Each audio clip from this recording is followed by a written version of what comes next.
назар аударыңыз. Жақсы жаңалық, қазақ елі. Саламатсыздар ма, құрметті көрермендер?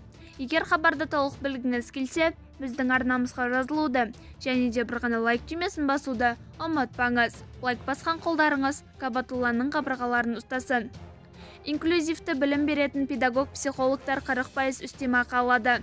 Бұл туралы еліміздегі инклюзивті білім берудің дамыту туралы өткен брифинг барысында белгілі болды, деп хабарлайды Бақ-КЗ тілшісі. Журналистердің ерекше балалармен жұмыс істеу оңай емес. Осы тұрғыда инклюзивті білім беру педагогтерге қандай да бір жағдай жасалама. Жалақы көтерілгеннен басқа деген сауалға арнайы және инклюзивті білім беруді дамытудың ұлттық ғылыми практикалық орталығы РММ директоры Әйгерім Күдеринова жауап берді.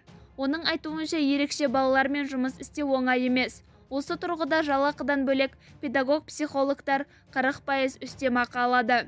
Құрметті көрермендер, осы бейнені көптеген достарыңызға жіберіп, астындағы бір ғана лайк түймесін басуды ұмытпаңыз.